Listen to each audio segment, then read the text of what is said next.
Carl Sagan could not have predicted.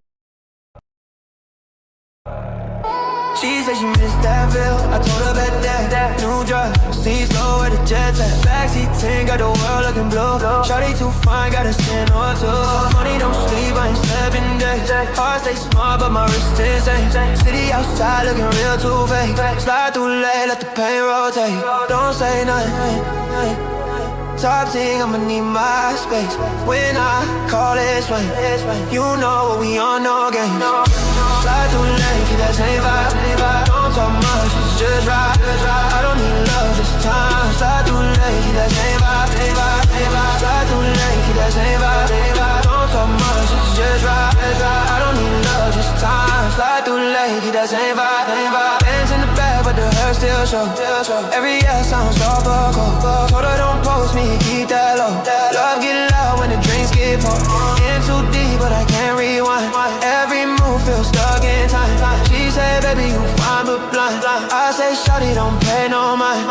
Late nights feel like deja vu. Every 10 hide me from you. She got pride, I got proof. Still I pull up when it's two. Slide through late, keep that same vibe. Slide through late, keep that same vibe. Don't talk much, it's just right. I don't need love, just time. Slide through late, keep that same vibe. Slide through late, keep that same vibe. Don't talk much, it's just right. I don't need love, just time. Slide through late, keep that same vibe.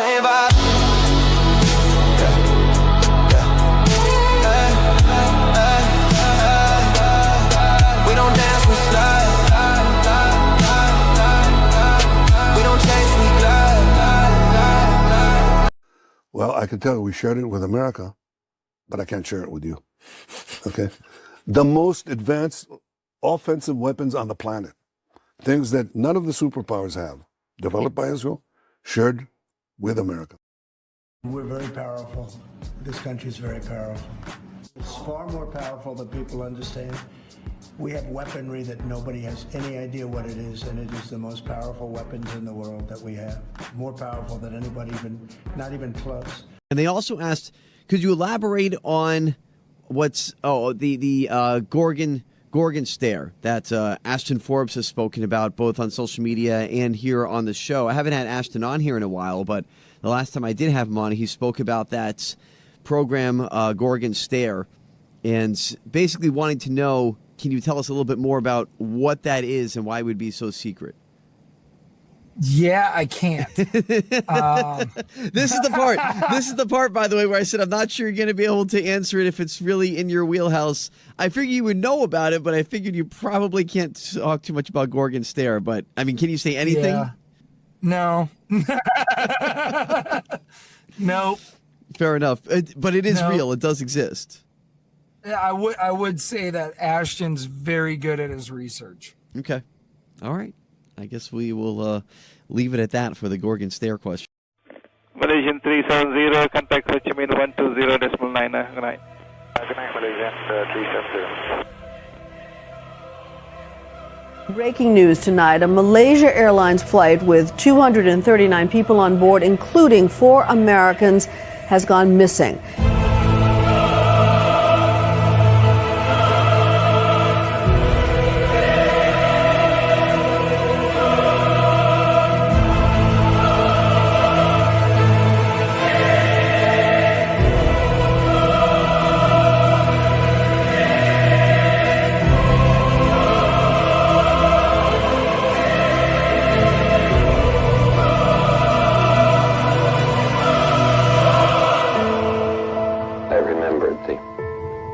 From the Hindu scripture, the Bhagavad Gita. Vishnu is trying to persuade the prince that he should do his duty, and to impress him takes on his multi-armed form and says, "Now I am become death, the destroyer of worlds." Guys, TGIF, welcome to the live stream. Happy for you guys to be here on this beautiful Friday. Guys, today have another amazing episode. we are going to be talking about the Greer interview that should be dropping this weekend. I think it's already available, actually, on his platform if you're a member. So if you're a member of Stephen Greer's club situation, go ahead and check that out. We're going to be talking about the end of the war, chat. The end of the war against the low IQ racists. Going to mention that. We've got the Venezuelan incident. I'm going to weigh in on the Venezuelan incident, give people my hottest, freshest takes on what's going on with the missiles that are taking down boats. We've got some technology talk, including nuclear power and fusion power tonight. Nuclear and fusion. And then we've also got a Tucker Carlson video. Tucker Carlson spoke to a nuclear weapons expert, chat, today. Spoke to a nuclear weapons expert today. And then lastly, free electron lasers. Going to talk about free electron lasers. So we got a heavy science episode. Let's get right to it. Let's not waste any time. Right off the bat, guys, I'm declaring total, complete victory over the low IQ racists and anti-Semites. If you wonder who they are, they actually just self-identify. They self-identify, so you don't really need to even use a terminology against them. I've even made one of them fall in love with me. Yes, it's true. Ryan Matta has fallen in love with me. It's absolutely true. Guys, the reality is I destroyed their whole little weird Charlie Kirk Israel conspiracy thing. It's completely fallen to the wayside. I think it was a worthwhile cause to destroy it because it was wrong. It was false.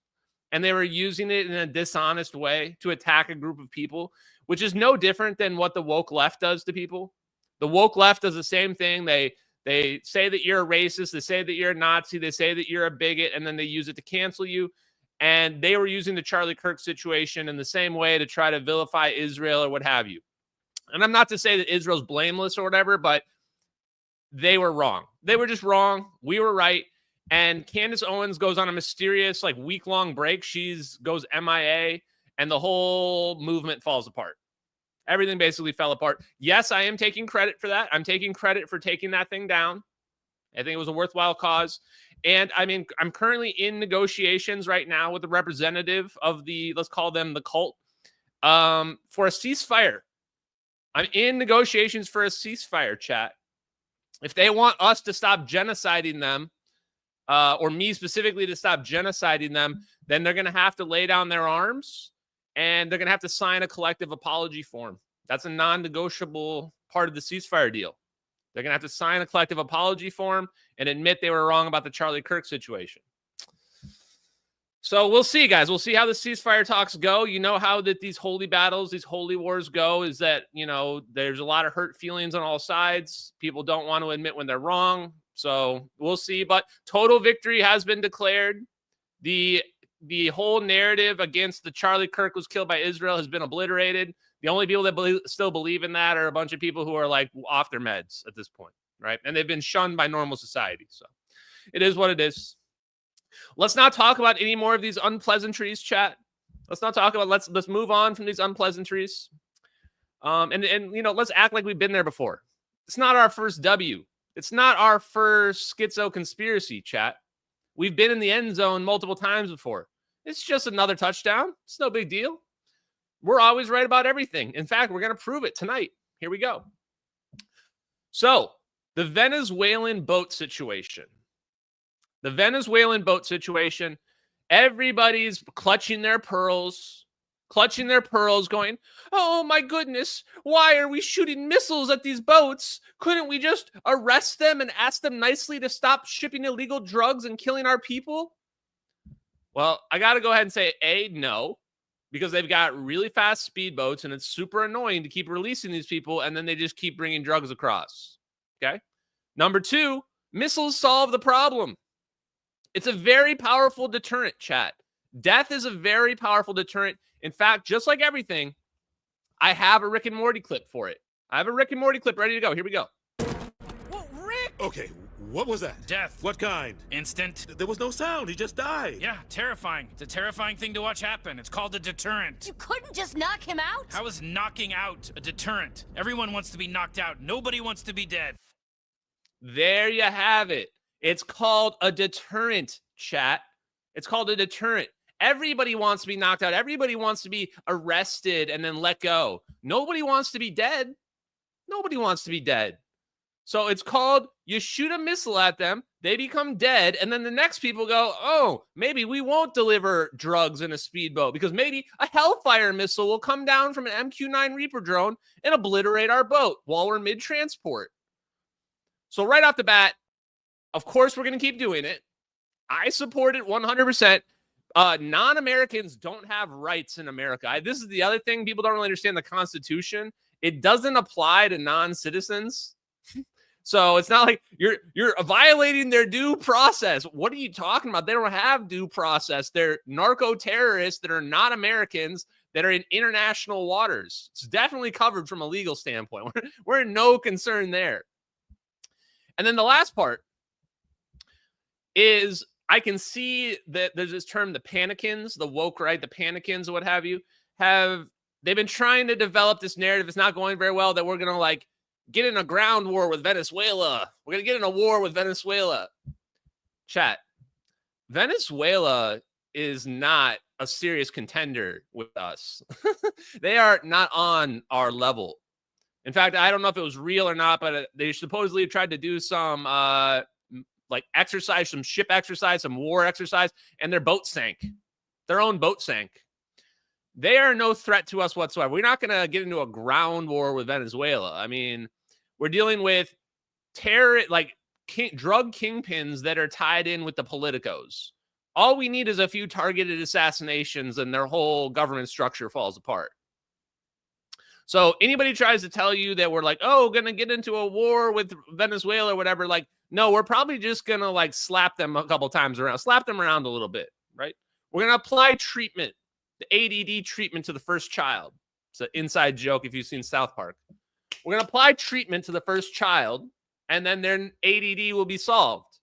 That's pretty much what we're doing with Venezuela.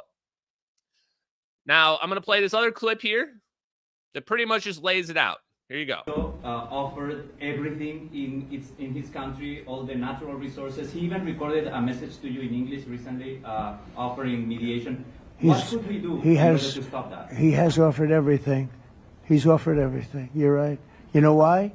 Because he doesn't want to fuck around with the United States. Thank you, everybody. Thank you. Wow, the swear words on my virgin ears. President Trump, you're going to get me not appropriate for all ages in my YouTube channel. President Trump just says it right there. They've offered us everything. Why? Because he doesn't want to FAFO with America. Like, this is where people got to get their head in the game here. We got magical orb technologies. We got fusion propulsion. We've solved fusion energy. We've got bombs that can teleport airplanes, annihilate them, whatever it's doing. It's doing something good for us, bad for them. We should be pressing these countries. We should have been pressing these countries long ago. We're not going to have this advantage forever.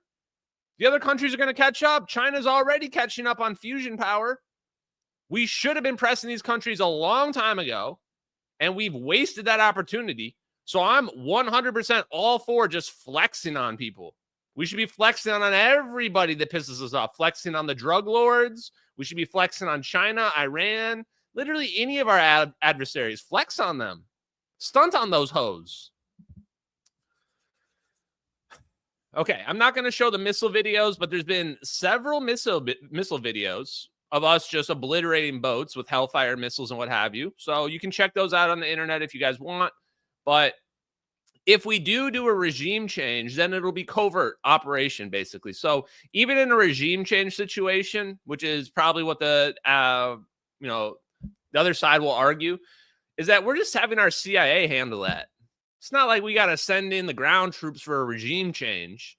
Plus, why do we even care about a regime change? It's not about, we don't care who runs Venezuela. Venezuela is not a significant country. It doesn't make any difference who runs it. We flex on them no matter what. We just need to make sure they are doing whatever we want them to do. That would be the only reason why we want a regime change. We don't care what political side they're on. We just care that they do whatever we tell them to do. And they will. They will do whatever we tell them to. So if we want to kill the drug terrorists, they're going to let us do that because they don't have a choice. Okay. There you guys go. Spicy angles, spicy political takes. Well, last bit on this is that, like, who was I going to say? You know who like, oh crap, I forgot what this joke is going to be. I had a joke ready to go here. Democrats are basically people that approve of drug smugglers, violent criminals, and the people that ruin Dungeons and Dragons. If you haven't seen it, the Dungeons and Dragons has been completely ruined. And the same people that are supporting these drug smugglers that are feigning outrage over due process are the same people that turn Dungeons and Dragons totally gay.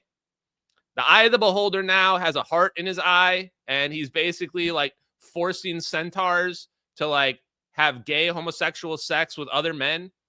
It's really weird, man. It's really weird. There's nothing really like normal about it. And I'm not really against it because I'm not against like, people sleeping with whoever they want to sleep with. The problem I have is that they're trying to make everybody else live in their world. Like, it's not enough for them to live in their own imaginary world.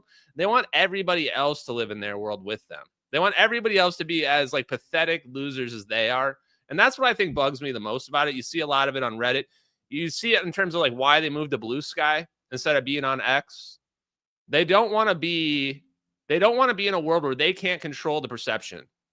If they can't control the perception and ban everybody that disagrees with them, they don't want to be involved in it. And therefore they go to Blue Sky and they make their own little fascist hellhole of weirdos. That's the reason why I'm against the D&D thing in general. Ugh. Gives me nightmares still, chat. Okay. Let's move on to some science. See, we got through the politics in under 15 minutes. I hope you're proud. Ashton Forbes was right again, chat. We've been right so many times in the last few weeks that the W's are just stacking up into like a library at this point. I don't know if you're ready for this. China has developed a quantum radar. OMG's, chat. Where's my sound effects?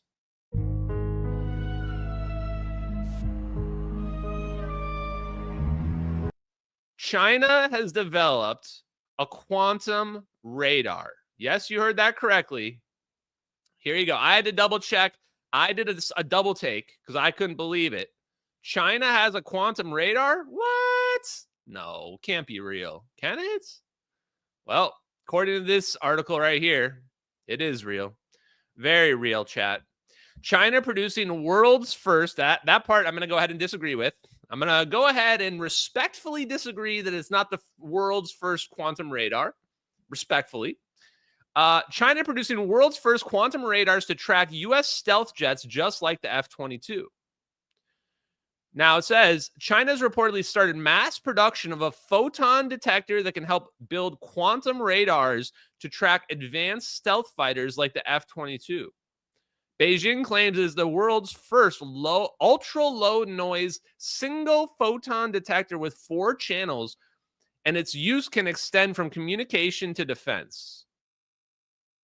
Wow. Hello. Okay, so what have I taught you, chat? And by the way, tell me if I start losing frames again. I removed one of the streaming locations to see if that would help out or not. What did I tell you guys about quantum? Whenever anybody uses the word quantum, it's just a fancy way of saying ether. It's just a fancy way of saying ether. When you see these quantum devices, presumably what they're using is some type of interferometer, probably using Josephson junctions, something like that. Just like with the macroscopic quantum macroscopic quantum tunneling. They all seem to use the same type of devices. For example, they all seem to use Josephson junctions, and they all seem to use interferometry. So this is pretty interesting because this represents an elevation in technology from China. It represents an elevation technology from ballistic warfare to quantum warfare, quantum technologies. And when we talk about a quantum radar, we're talking about the thing that Trump was mentioning the other day. If you missed it, Trump mentioned the other day that, let me see if I can remove this. There we go. He said that we can detect the submarines anywhere they are. We can detect submarines anywhere on the planet. Let me see where it is. Here it is. They announced that, can't use either of them. We have more than anybody else. we don't ever want to even have to think about. But when somebody mentions it, that submarine started immediately thereafter. And it's just lurking, but I'm sure we're not going to have to use it. But it's an amazing, it's undetectable, totally. Ours is, theirs isn't. Theirs are totally detectable. We can detect them easily. We go right to the spot. But we have genius apparatus that doesn't allow the. Yeah, I think I'm lagging here. So there's Trump saying that we can detect their submarines immediately, wherever they are. Quantum radars would be what you would use for that. The idea of the quantum radar is that, oh, it can detect the ether. It can detect ripples in the ether, which means that we can go right through water. We can detect submarines with this kind of device. So when I see this about China with their quantum radars, it gives me pause. It gives me pause because I know China is catching up. And if they're saying this publicly, then they're saying it kind of as a warning to us, saying that, hey, guys, we're starting to get your quantum technologies as well. Pretty soon, we'll have orbs as well. Pretty soon, we'll be able to map the entire planet as well. And this is where disclosure is going to happen eventually. Disclosure will happen eventually because this technology will become ubiquitous. It will become ubiquitous. I made a post earlier today where I said that a lot of businessmen do not understand the situation with this technology. They ask the question, well, if this technology existed, why are people not using it to make a lot of money? Why aren't they using it to make a lot of money? And the answer to that is national security. The answer to that is national security, and they are using it to make a lot of money. They are. They are some of the billionaires that are connected to the CIA, that are connected to the intelligence communities of the defense contractors.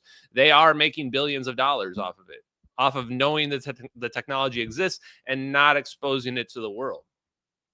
This is what I think a lot of people don't understand.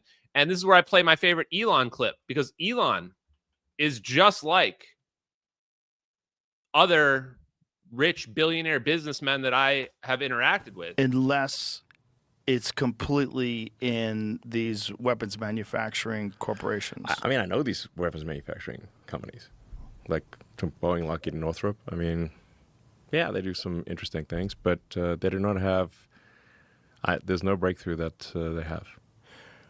Imagine saying that. Imagine saying that about a company that builds thermonuclear weapons for our military. Imagine just thinking that. Thinking that, yeah, I know Boeing, Northrop, and Lockheed, they have some interesting things, but there's no breakthroughs that they have. I mean, yes, they've solved fusion through nuclear weapons, but it's not like they have breakthroughs. Like, you realize that the people developing the thermonuclear weapons are going to be the defense contractors, right? The people developing the super advanced stuff, and you think they don't have anything special? We're talking about nuclear microreactors tonight, adeutronic fusion, and we're talking about free energy lasers that are non-relativistic, or that are relativistic, that can produce energy levels, amplify energy levels beyond our dreams. But you don't think they've got anything special, Elon? So I'm confident they do not have a breakthrough. When you hear people like, why don't they just compete with SpaceX and make a better rocket? In which case, they can make. Why are they holding back on making a lot of money from beating SpaceX with better rockets? Unbelievable, chat. That will haunt Elon Musk. That clip will haunt Elon Musk for the rest of his life. Why are they? He's not lying. For the record, for the people out there that think he's lying, you've probably hit on 19 too often. He's not lying in that video. Elon Musk is not lying in that video, chat. This is what a lot of people don't understand. They still struggle to understand. And this is part of the reason why it's been so easy to hide the information. Everybody thinks that if you're rich, you know all the secrets. Everybody thinks that, oh, well, he knows the president. He must know the secrets. That is wrong. That is 100% wrong. It's objectively wrong. That's not how it works. That's not how any of it works. And even just because you're a defense contractor doesn't mean you know how it works. Even the people that work for Lockheed Martin, most of them don't even know. Do you guys get it? The information is so compartmentalized that normal people that a lot of people would think should know simply do not know. This is part of the reason why it doesn't leak out. The people that know are never going to say, not ever, not even when they die, they're not going to say. And I know Elon Musk doesn't know, and I know there's other people like Elon Musk, people that are Elon Musk's friends, that they also don't know. Do you want to know part of the reason why they don't know? Because none of them understand science at all. This isn't me trying to be rude. This is just me telling you the absolute facts. They don't know anything about physics whatsoever. Again, it's not me being rude. I'm just telling you objectively, you viewers of this live stream, know more about physics than Elon Musk does. Elon Musk doesn't care about physics. Elon Musk is a businessman.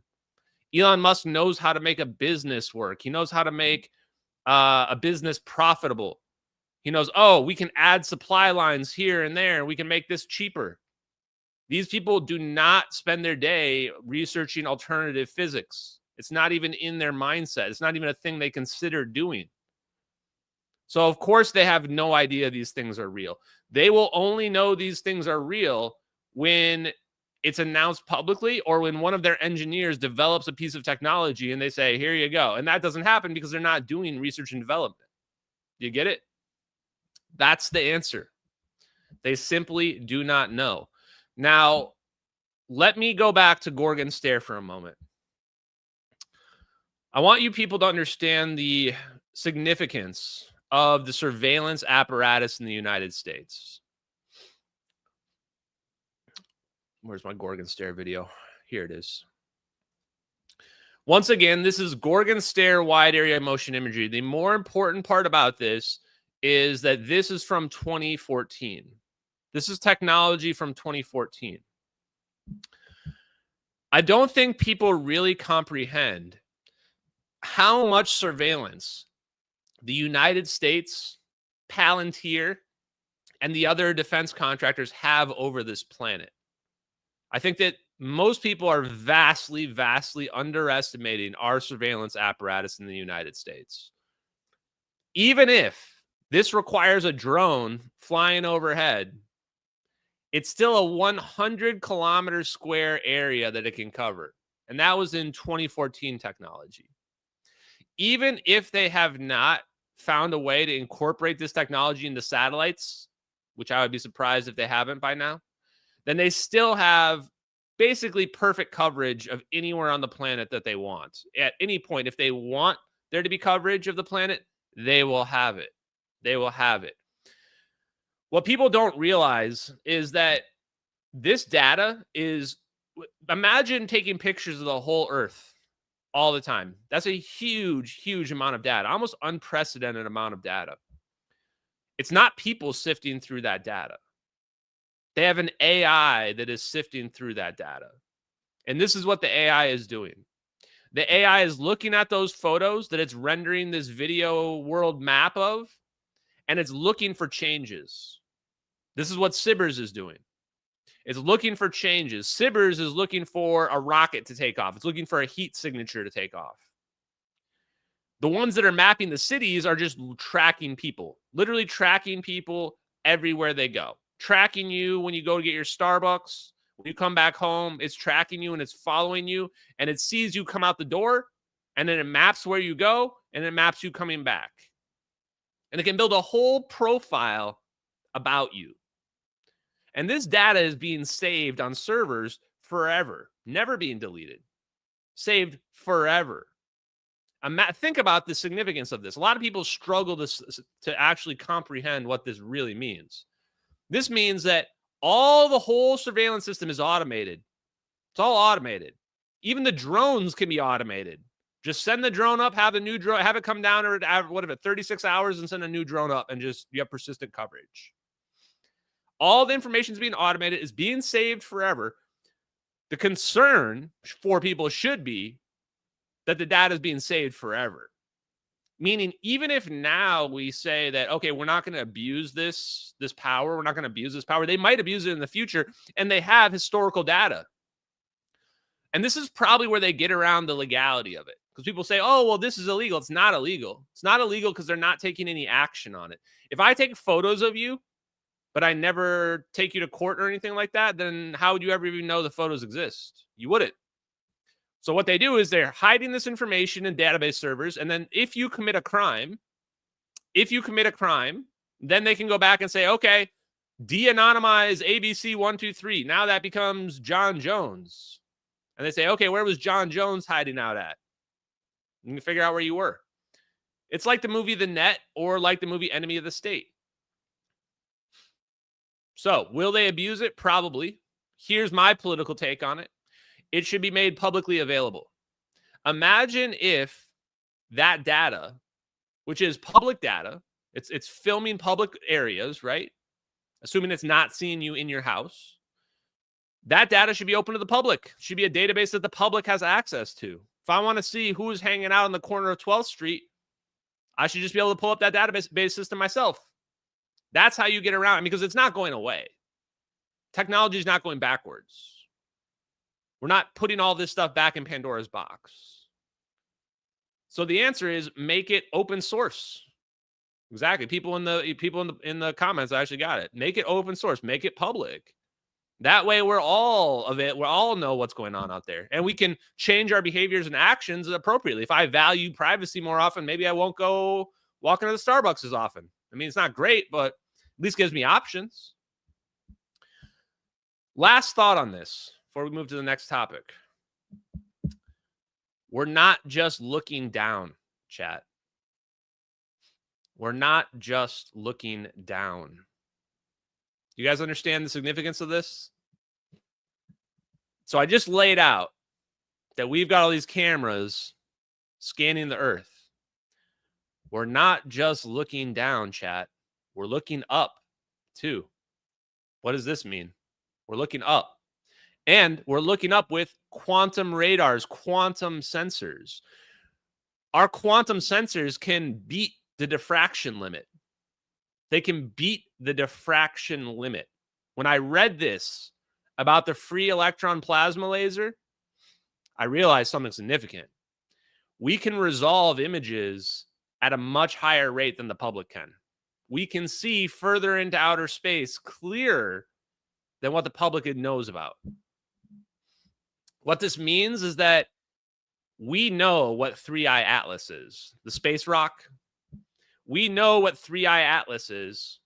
We already know if it's an alien mothership or if it's just a rock. Spoiler alert, it's just a rock. We already know that. In fact, if there's aliens like anywhere out there, we already know that too. Almost certainly we already know that. We've already either detected technological signatures or we've seen craft for sure. This is what I say when I say, guys, you have to make sure you understand what our surveillance capabilities are, because we're not just looking down with those surveillance capabilities, we're looking up too. Imagine looking up into the sky with an AI system that anytime you find something different or that anything that changes automatically flags an AI. How would a UFO be able to hide? There's no UFO there. Now a UFO comes into the picture. Boom. The AI snaps it and says, oop, found something. Something's different here. Boom. And then sends it to ground-based computers, and then it alerts somebody, right? So what did I just lay out to summarize? Well, there is no privacy. There is no privacy. Why do I support Palantir tongue-in-cheek? Because we're not putting this genie back in the bottle. It's not going back in the bottle. And the best case scenario now for us is to make it open source, to make it public, to make people aware of what the capabilities are. And then the flip side of it for those UFO people out there is they know what's going on up in the sky. They're looking up into outer space as well. And if there's anything moving around out there, they're seeing it. They've got sensors that are significantly more advanced than what the public knows about. So they're able to resolve images at a much, much higher rate than the public knows. And we've got gravitational telescopes that probably can map the universe in a level of detail that we can only dream of from the public perspective. So just keep that in mind, guys. Keep that in mind. Okay, next thing. Chris Wright, chat. Where is it? Ashton Forbes was right again. Guys, this fusion thing is happening so much faster than what I even anticipated. Guys, literally Sunday, I come back from my trip on Sunday. I've made my decision that we're going to focus on aneutronic fusion. The reason being that fusion is a 0-point energy tap. In fact, I think it might be the most efficient 0-point energy tap of every mechanism. Free energy microchips are cool. They're very cool, but they're only going to be for powering, low energy devices. The free energy microchips are only going to be for low energy devices like cell phones, like pagers, like pacemakers, things like that. We're not going to power entire cities off of microchips until we get to the level of, super advanced beams or what have you with our, super advanced microchips that are at the nanoscale or at the atomic scale. And even then, they probably won't be the most efficient. Fusion is the way where you pull as much energy as you want out. That's the big secret, fusion. So that's the reason why we're focusing on fusion. So I said, as part of this, on my Monday live stream, literally on the Monday live stream, I said, we need to focus on 3 things. We need to bring awareness to fusion, specifically aneutronic fusion, and we need to make sure that the government is investing in fusion research. Said this on Monday. Literally Monday, you can go back, watch the live stream. So what happened yesterday, or what happened on Tuesday? Literally on Tuesday, here you go. Energy announces roadmap for fusion science and technology. That's Energy Secretary Chris Wright, who's been very vocal on social media, speaks during an event with President Donald Trump in the Oval Office. Energy Secretary Chris Wright discussed the plan to rapidly scale the U.S. fusion energy generation, highlighting the important role that the nation's network of national labs will play in the effort. Wow.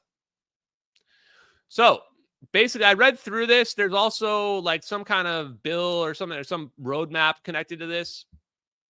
But the main idea is that we are trying to get this fusion energy out for AI data centers. The AI data centers are going to use a huge amount of energy. So that's the main impetus for this.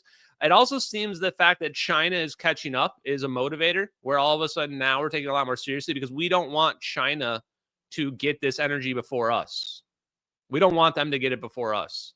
Because if they get it before us, they'll be able to make a comparative advantage. They'll be able to make a comparative advantage over it, and then we will lose out. We want to be the country that controls unlimited fusion energy. Now, the flip side of this is that they have to get it out while pretending that they haven't figured it out and presumably giving us a nerfed version of it. Presumably, they're going to give us they're going to give us the solar panel version that's like 20% efficient, right? They're going to be like, yeah, okay, we got coefficient of performance of 3. Yay! Coefficient of performance of 3. It's a miracle, everybody. Right? That's what they're going to say. Meanwhile, we could have coefficient of performance of like 3,000. We could have coefficient of performance 3,000. The reason why I've chosen aneutronic fusion is that I think it has the highest ceiling of all the fusion sources. Why? Because it's direct energy conversion. You're cutting out all the middlemen. We're not producing heat. We're producing direct electricity. So that should be the most efficient form possible of energy generation. Should be. And I realized from talking to people that nobody understands why aneutronic fusion is even significant. Even the woman that was talking to Tucker Carlson had no idea what aneutronic fusion was. None at all. She had no clue. Never brings it up as far as I didn't watch the whole detailed thing, but never even brings it up as far as I can tell. If anyone can deny that, let me know. She talks about hydrogen bombs, but doesn't talk about clean bombs, clean thermonuclear bombs. Now, on this front, we've been vindicated once again. Because we know there's only 3 aneutronic fusion fuel sources. Because you watch my content, you know exactly what they are. I repeat them all the time. I want to point out that part of this deal, when Chris Wright mentioned this, I close it now, was that the Trump administration is enhancing federal collaborations with the private sector to help close knowledge gaps, such as fusion fuels. What? Hold up.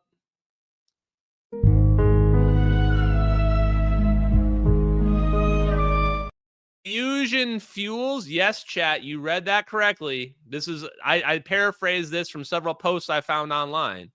Trump administration is enhancing federal collaboration with the private sector to help close knowledge gaps such as fusion fuels. Wow. Okay. So interesting, because when I looked at weapons of mass destruction and their limitations or their restrictions, this is what I found, chat. This is what I found. Let me read this. Export controls on thermonuclear weapons. Dual use technology is controlled. International regimes. U.S. coordinates with international bodies such as Nuclear Suppliers Group to harmonize controls. And then areas of focus. Regulators are specifically looking at materials and technologies associated with lithium isotope enrichment, which could have proliferation impacts. Hello. Hello. I see you. There it is, chat. They are controlling the supply of lithium, of any lithium refined material that could be used for a thermonuclear weapon or used for fusion. What are our three fusion fuels? Helium-3, found on the moon. Boron 11, that's the goal. Boron 11, widely abundant on planet Earth. And number 3, lithium. Lithium is number 3, chat. So now they're definitely hiding fusion. And I think that what they're doing is they're gatekeeping lithium from the public. But what did that just say? That announcement said they're trying to share information about fusion fuels with the commercial companies. Now, this is really interesting because several new fusion companies have come on board. We're not going to talk about them all tonight, but people have been sending me them. And we've focused in on Tri-Alpha Energy, and we focused in on helium fusion because they've been doing aneutronic fusion. They're the only ones doing aneutronic fusion. What if the government is telling them, now is going to be telling the other companies, you should be doing aneutronic fusion? What if all of a sudden all the fusion companies start flipping over to aneutronic fusion because they know that it's a more efficient form of energy production? That would be, then if that happens, then you know we're influencing people, chat. Then you know we're influencing people. Then you know we've done the right thing. If all of a sudden the fusion companies start flipping over to aneutronic fusion, boron 11, helium-3, or some form of lithium, then you'll know we were right the whole time. Because look, how else could we know about something like that? We only know about that because of really, really hard, deep research into thermonuclear weapons, and because we're literally watching a clean fusion bomb in the MH370 videos. Okay, so where is it? Where's my video? Here it is. Is a nuclear fusion fuel. Oh, that's it. That's the other fusion fuel you can use for aneutronic reactions. Is lithium. Thank you. And as a matter of fact, yeah. Oh, sure. As a matter of fact, the isotope lithium-6 is important because it exists as a solid at standard pressure and temperature. Just get some lithium-6, sit it on your desk, play with it. It's like a powder or whatnot. Right. And that happens to be one of the fuels in our thermonuclear weapons. So many Yahtzees, chat. So many Yahtzees. That was Eric W. Davis, UFO whistleblower, by the way. UFO whistleblower that's been in black projects, that is testifying to Congress. Or actually, has he testified to Congress? I don't know if he's testified, but he's been talking to Anna Luna and the other congressmen. You should really wonder when someone like Eric W. Davis, who's been a whistleblower against the government, is talking about aneutronic fusion fuels and specifically mentions thermonuclear weapons and lithium-6. Quite interesting. You have to wonder, what has he possibly been working on that he can't talk about publicly, right? Okay. Now, the next step of this. I took a rewind, and I want to go back to the physical principles of thermonuclear weapons by Breitbart Winterberg.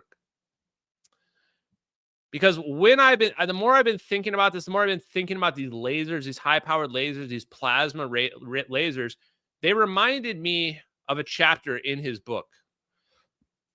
This chapter is called The Question of Non-Fission Ignition. I can't get this chapter out of my head, chat. It's like 15 pages long, but I just want to read the first couple pages for you.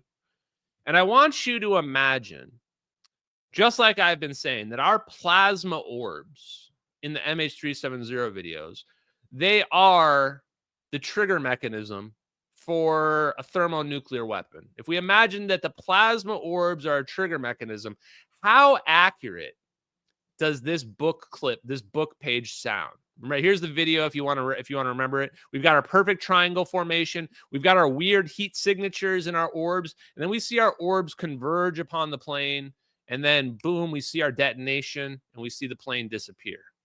Okay, just a recap in case you're not familiar with the videos. Okay, here we go. Up to the present time, a thermonuclear detonation has only been successful ignited by a fission bomb. There are, however, at least in principle, several alternative possibilities to ignite a thermonuclear detonation of arbitrary magnitude by other energy sources.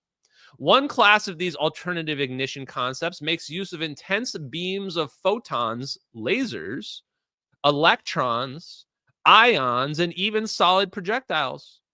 All of these concepts are currently under study in the context of quest for controlled thermonuclear energy release by inertial confinement fusion. Inertial confinement fusion, by the way, is sigma 11 in the critical classification of thermonuclear weapons. The category of sigma 11, which has now been obsoleted, is quite literally inertial confinement fusion, quote unquote. If any one of these methods is successful, it could be used to ignite a thermonuclear explosion of arbitrary size by letting the thermonuclear reaction spread to adjacent thermonuclear material through the process of autocatalytic thermonuclear detonation. However, all published experiments so far conducted indicate that the apparatus to produce the beams with the required intensity and energy is much too large to be incorporated into a portable weapons device.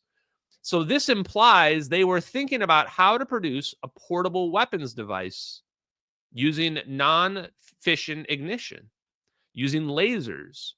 A much smaller beam generator could be built, at least in principle, that draws its energy from a large chemical explosion.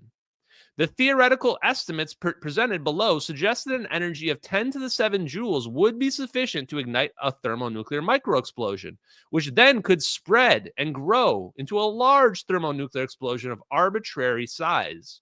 We can make it however big we want. A trigger energy of 10 to the 7 joules could be easily stored in just several kilograms of high explosives. All we need is several kilograms of lithium on our plane, of enriched lithium on our plane, and that would be enough to trigger an energy event like this.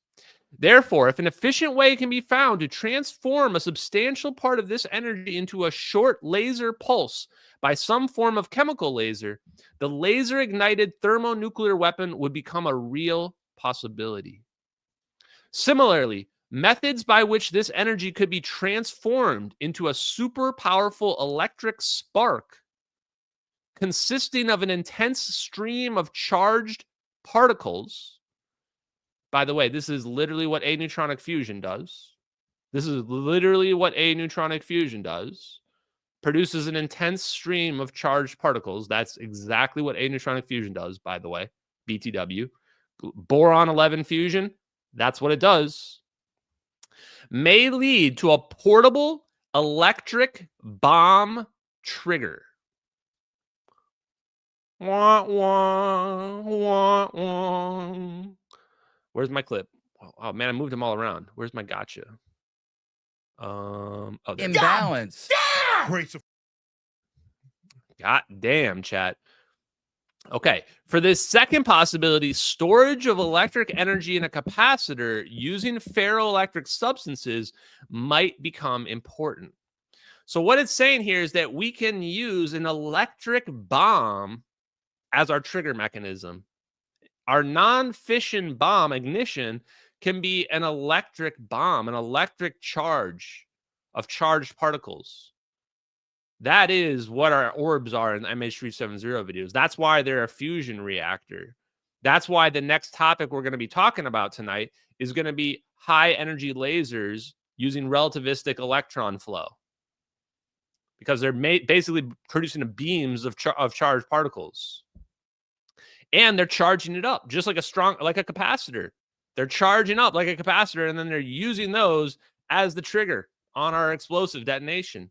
The energy stored in high explosives can also be converted to kinetic projectile energy, which in turn could be used to ignite the thermonuclear reaction. And then he says, one method by which this could be done is an explosively driven magnetic railgun. Wow. That sounds really, really similar to what they're doing in the MH370 videos. They're creating an explosion that's just magnetic wormhole to the plane. Keep in mind, this book is from 45 years ago. So it predates basically all AI, all modern technology that we have right now. This book does. Okay. So I wanted to show that, just to show you guys that I think that it's very likely what we're dealing with here is the plasma orbs are like little fusion generators, but they're not, and their intended purpose isn't producing unlimited energy. But they could be tweaked into, their geometry could be tweaked so that they do just produce unlimited energy forever. But they're being used as the inertial confinement trigger for a thermonuclear fusion bomb. That's what they're being used as. And it makes a lot of sense why they look like they're moving by AI, because they literally are. A supercomputer is what's moving them around, doing the calculations to determine that they converge on the plane exactly correctly in order to cause fusion ignition. Everything needs to be perfect. That's the thing about fusion bombs. You need all the waveforms to collapse exactly on the plane at the exact same speed. Okay, now, before we dig into the next thing here, I want to talk about free electron lasers. I want to quickly mention the Stephen Greer interview. I kind of forgot earlier. So Stephen Greer interview went really, really well. Really well, I thought. Make sure you guys check it out. I'm going to get a copy of it to post clips on my channel. We spoke for like an hour, maybe a little bit more than an hour. And it was all about, first with MH370. I just gave the high points. I didn't really need to go through everything related to that with Stephen Greer, but I wanted to explain to him why the videos are significant. I literally told him that the MH370 videos will, if you unravel the MH370 videos, they will lead to full disclosure. Whatever that truth is, I don't know and I don't care, but they will lead to full disclosure. He pressed me on the provenance of the videos. I told him about Edward C. Lin. So we mentioned Edward C. Lin. In fact, I actually said that if Edward Lin is out there or anybody else that is a whistleblower on Gorgon Stare capability, to go to Stephen Greer. Don't come to me. I'm a podcaster guy. Stephen Greer has the resources to vet whistleblowers and the legal resources to protect whistleblowers. So go to him if you want, and he'll get in touch with me, and we can make sure this thing happens. I mean, if you follow me, if you follow MH370 as a whistleblower, you will be seen as a hero. I will ensure that. If you go to Jeremy Corbell or one of these other clown-ass people, you are going to be ridiculed. You're going to have your life destroyed. That's what will happen. I'm not trying to be rude, but they're just clowns. They have no idea what's really going on. They're probably on the side of the government. And if you trust them, you're a fool.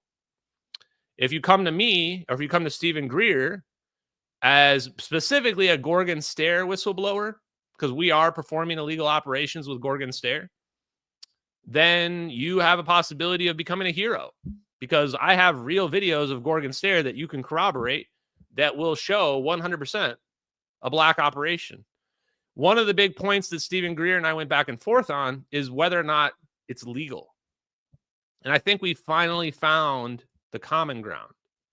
Stephen Greer knows that the black operations they're doing, they're technically legal. They're technically above board. Most likely what they're doing is they're rolling up this exotic technology under thermonuclear weapons secrets. They're rolling it up under thermonuclear weapons secrets, and that's what makes it all legal. Because, oh, we're protecting weapons of mass destruction. With arguments like that, you can justify any action. All they would have had to say is that, oh, those engineers on the plane, those people have weapons of mass destruction information in their head, and they're going to China. China's going to take them. That's all we would have had to say. And then now we have justification to hit them with a fusion bomb, right? Okay, hit them with a fusion bomb. But at the same time, Greer is correct in saying that, yes, technically that might be legal, but what they're doing is illegal. What they're doing, the way that they're rolling that up, if that were to get challenged from the legal perspective, it most likely would fall apart. And therefore, it would be illegal. And that's where I agreed. And I said, I think that what they're doing is technically legal with these thermonuclear weapons and whatever they're doing. But if the public knew about it, if we knew about it, then it wouldn't be considered that. It wouldn't be, it's not street legal, let's say. Technically legal, but street legal, the public is not going to agree. You zap a plane with 239 people on it, and the public's not going to go, oh, yeah, we needed to do that. It's at least going to become a very political issue. I mean, we're zapping narco-terrorists with missiles on boats, and people are already freaking out about that.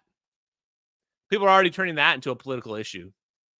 So, of course, they're going to turn zapping a plane of innocents, a bunch of engineers, zapping it with a fusion bomb is definitely going to be a political issue. What else did we talk about? And it was Stephen Greer that helped kind of lay the context, or maybe it wasn't him actually, but we didn't talk too much about aliens. So anyway, I guess that's kind of it. Guys, check out the interview. Really good interview, really good discussion. Stephen Greer has a way of talking, and I do too. So I think we both got a lot of information in and bounced a lot of good ideas off each other. And it'll be interesting to see if he can get us some headway, because right now, people aren't really taking the MH370 videos seriously, but they should be. So hopefully he can at least get people to take them more seriously in the political realm, because the reality is without the MH370 videos, nothing's ever going to get done for UFO disclosure. That's just, I don't know if that hurts people's feelings, but it's just the reality. Nothing is ever going to get done in UFO disclosure without the MH370 videos. They're by far and away the best evidence ever for the UFO phenomenon. By far and away. I think the reason why people don't like them is because they don't tell them what they want to hear. People want to hear that the aliens are here and the aliens are coming to save us. But the MH370 videos show us that it's much more likely that the government has been developing technology that got out of hand, and now they're using it in very morally questionable ways. And then they're blaming aliens for the things that they're doing. And that's why people don't want to believe the MH370 videos, even if they are UFO believers. And this is what I told Stephen Greer, is that the reason why those videos are so important is because you can see the MQ-9 Reaper drone. You can see the MQ-9 Reaper drone, and you can tell the guy zooming in on this, and you can tell the guy zooming in. It's not the first time he's been in an operation like this. The guy zooming in the MQ-9 Reaper drone is like squaring up the video, making sure that we got perfect shot, zooming out just before zap the plane. So that's the big reveal of the videos, is that it exposes that it's the United States who's in charge of, in control of that technology that we see in the videos. And I think that if you didn't see the Reaper drone, the narrative would be completely different about those videos. So. Okay, so once I see that go live, post it in my Discord. I'll retweet it. You guys can see it. I'm pretty sure it's going live tomorrow or Sunday, but don't hold me to that. Okay. Free electron lasers, chat. Free electron lasers. So I want to show you guys. I've been using AI a little bit more to pull data And let's see, which one is it? This one? What I wanted the AI to do was find out what kind of laser technology would be the next generation laser technology. Oh, and somebody asked, could it be AI? No, it can't be AI. It actually, the videos predate AI. So the videos predate AI. They're from 2014. First AI company was developed in 2015. And then even if a lot of people say, well, couldn't the military have AI? Yeah, of course the military could have AI. The military didn't make AI video of their own covert operation. Right? Just think about it. I don't know why people always ask this, but just think your thought through to its conclusion. You're saying that the military made an AI video that implicates them directly in the disappearance of a plane that's still missing. Now let's just use Occam's razor. Which one is more likely? That they actually just conducted an operation on the plane, which is what we're seeing in 2 perfectly in sync videos, or they made 2 perfect AI videos of their own surveillance capabilities, revealing their own surveillance capabilities of a plane that is where exactly? Still missing, right? No, the videos are not AI. There's no percent chance the videos are AI. There's no percent chance the videos are edited. They're just really what happened to MH370. That's a fact. It's a fact. Absolute fact. Those videos are what happened to MH370. I understand that a lot of people in this world are not going to believe that till the day they die. That's their fault to deal with. That's their problem to deal with, man. I'm sorry, but nothing will ever make those videos be fake. There's nothing you can say or do that will make those videos fake. And if the videos were fake, guys, the person would have come out by now. The person that made the videos would have come out by now. You think that they're like somebody faked those videos and they've been sitting in the shadows watching this whole media saga play out for the last 2 years straight, saying nothing? Saying nothing? While I have a 4 orb sign in my background, you don't think the person would come out and say, hey guys, it was me that made the videos. Here's why I did it. Here, I want some attention now. Guys, just be real for a second. Nobody faked the videos. Nobody faked the videos. They're leaked military videos. One's literally color FLIR, and the other one's literally Air Force Gorgon stare, wide area motion imagery. Just keep saying it until it sticks in your head. One is literally wide area motion imagery, Gorgon stare, that nobody knew existed until I exposed it. Nobody even knew existed or what it looked like until I exposed it. Me. Nobody else, me. And the second one is literally a color FLIR video that also nobody knew existed. Everybody thought all the FLIR videos were black and white. Just think about that. Let that soak in. Okay. Now, so what I did with the laser situation, I kept thinking about the lasers. Like, lasers are, just as we read, a significant way to ignite. They're a non-fission way to ignite a thermonuclear payload, a fusion bomb. Lasers. In fact, that's what the National Ignition Facility is doing. And this makes me think that possibly other forms of fusion will be successful. Why? Because if we get lasers that are powerful enough, they can actually just rip through space and time. The lasers themselves can cause the Schwinger limit to be reached. And when I thought about this, I thought, wait a minute.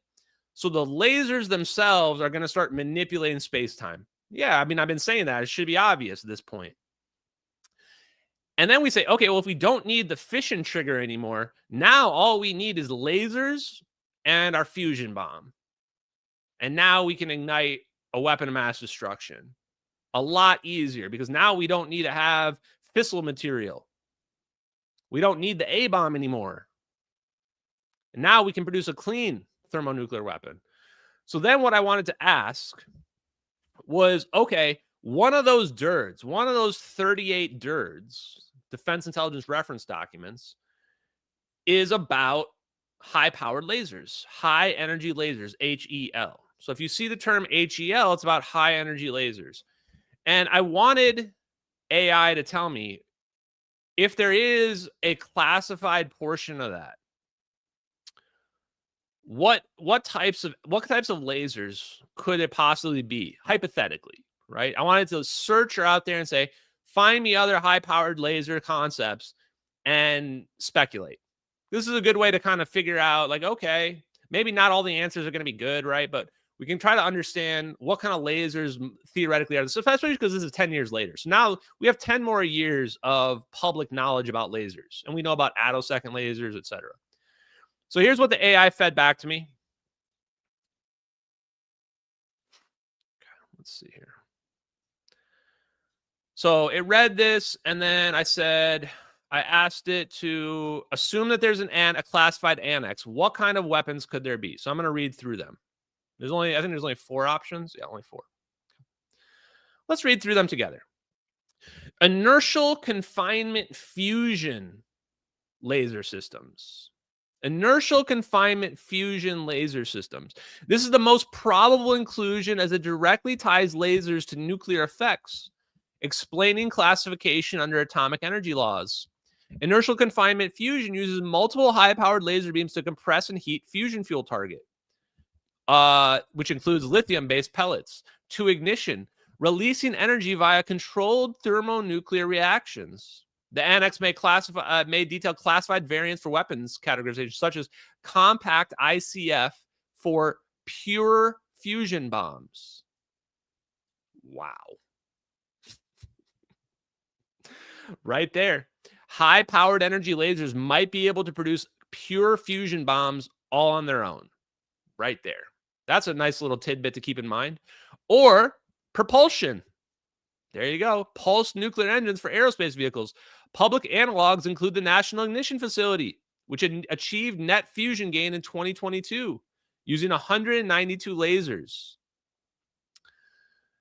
Okay. Lasers create X-ray holograms around the fuel capsule, driving implosive velocities. Next generation advancements could use diode pumped alkali lasers or fiber lasers for high repetition rates.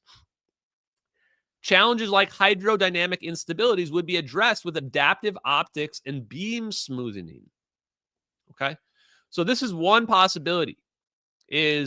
It could just be the old school ICF using lasers.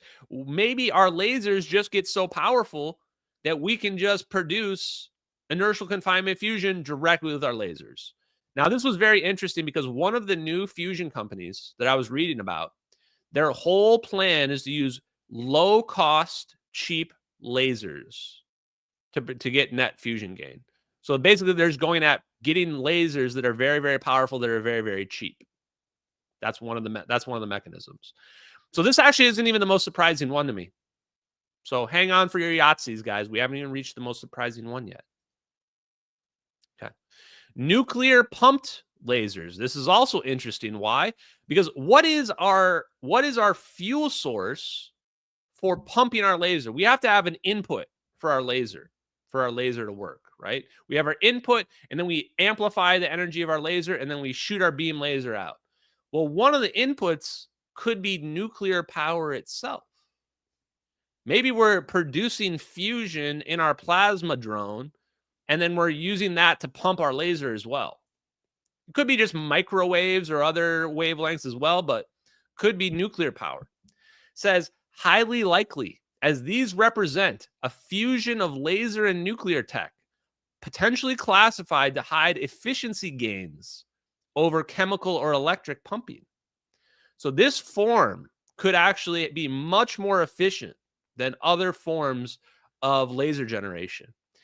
Nuclear pumped lasers use nuclear reactions, either fission fragments, neutrons, which we've talked about, or gamma rays, to excite the lasing medium, achieving high energy densities without bulky power supplies.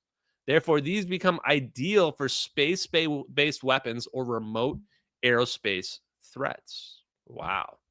So in this case, a reactor or explosive source pumps gases like helium, xenon, or carbon dioxide, producing coherent light at ultraviolet to IR wavelengths.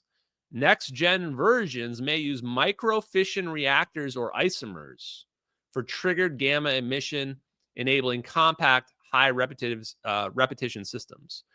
Efficiencies could reach 1 to 10%, far surpassing chemical lasers. Okay. Now, the third one. This is the one that's the source of the show, so probably going to be pretty significant. Let's take a look at this one. This one is actually just an advancement on the most advanced laser that was in the the unclassified laser report.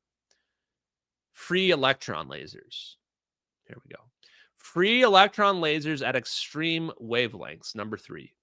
Probable, as the unclassified DIRD already mentions free electron lasers at 10 kilowatts, and classified extensions could cover X-ray or gamma ray free energy lasers for penetrating effects. Well, right there, I'm very curious, because when we watch the MH370 videos, we see these dark lines coming out from before and after the orbs. Dark lines. And those dark lines must be photons, light, that's outside the visible spectrum. That's why it shows up. Those lines show up as black. Those lines should not be shown. If that was a standard laser, those lines should be white hot. The line should be white hot because you're producing a beam of heat and energy. But instead, those beams we see are black, fully black. But they're not solid black. They're kind of like a fuzzy black. Almost as if we're just shooting X-rays straight out of the front and the back. Shooting X-rays or ultraviolet light out of the front and the back. So let's keep reading. These tunable lasers use relativistic electron beams in undulators, offering variable wavelengths for adaptive threats like deep tissue damage or material ablation in hypersonic vehicles. Electrons accelerated to giga-electron volt energies in a linear accelerator wiggle through magnetic fields, emitting cyclotron-like radiation. Next generation compact free electron beams might integrate superconducting accelerators for megawatt average power with wavelengths down into the 0.1 nanometers, also known as the X-ray range.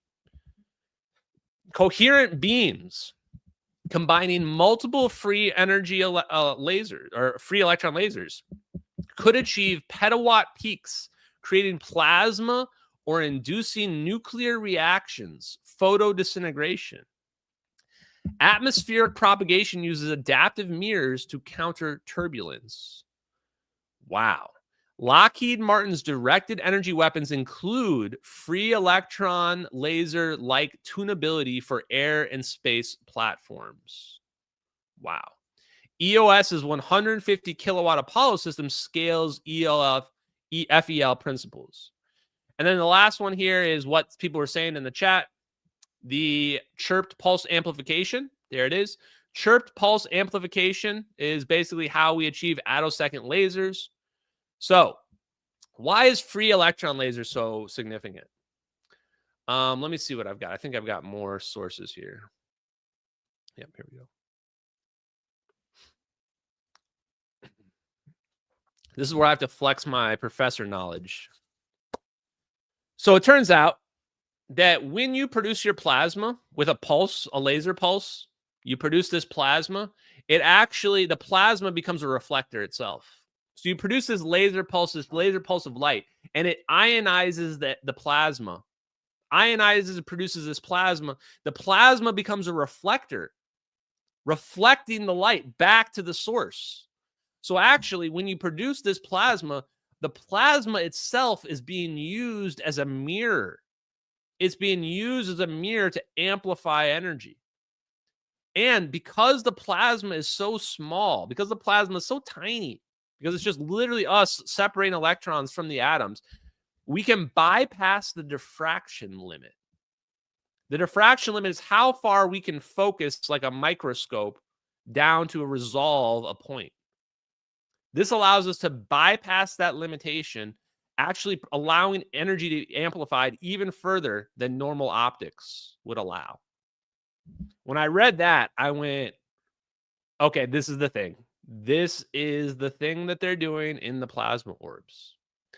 The plasma's dual purpose. They figured out how to have a continuous, sustained reaction, not just one pulse. Here we go. They've got a continuous, sustained reaction, and they're producing a mirror inside of this plasma ball that is reflecting the light back onto the focal point that they want it to fall onto. And then from that, since the energy levels are so high, they're producing these X-ray beams, and they're literally manipulating space-time. Manipulating space-time, they can produce fusion with it. You can produce gravitational waves with it. Everything you see in Star Trek becomes possible. They found out how to manipulate the fabric of space-time with high-powered lasers. So here's one example. Limits for light intensification by reflection from relativistic plasma mirrors. Ultra-intense laser pulses might be capable of producing plasma mirrors through ultra-relativistic oscillating electrons. So you want to know the other secret? I'm so glad we got rid of the low IQ people, because this is only for intelligent people. I don't want anybody knowing about this that are not people that are intelligent, that are not going to destroy our whole planet. The other secret of these, one secret is the fact that the plasma is being used as a mirror. And the plasma can also potentially be used as a lens, plasma lens as well. But the plasma mirror is the big secret. The other secret to this is the oscillation, the vibration. Chat, do you remember the dynamic Casimir effect? The dynamic Casimir effect. So let's start with the Casimir effect. Casimir effect, two plates put together, and they come together automatically. They come together automatically. Why? Because the distance of the plate pushes out certain wavelengths, can't fit between the plates. So we get this Casimir effect. We get this force. The dynamic Casimir effect. What the dynamic Casimir effect does is it does this. It vibrates the walls. It makes the walls push out and come back together like this. It basically abuses the Doppler effect. Because when the walls are moving away from each other, the wavelengths get stretched out. And when the walls are pushing together, the wavelengths get compacted. The Doppler effect. And what does this do? This amplifies the effect. This amplifies the effect. This relativistic. This is when we see the word relativistic. That's what they're talking about. When we see the word relativistic, we're talking about pulsing the walls back and forth at high rates of speed. Why? Because now imagine that you're the electron. You're the electron, and you're passing through these walls that are vibrating. Those walls look like they're moving away from you at the speed of light. And then they look like they're coming at you at the speed of light. And what we know from E equals mc squared from Einstein is the faster something is moving towards the speed of light, the more gravitational field interaction there's going to be. The heavier that it seems to get.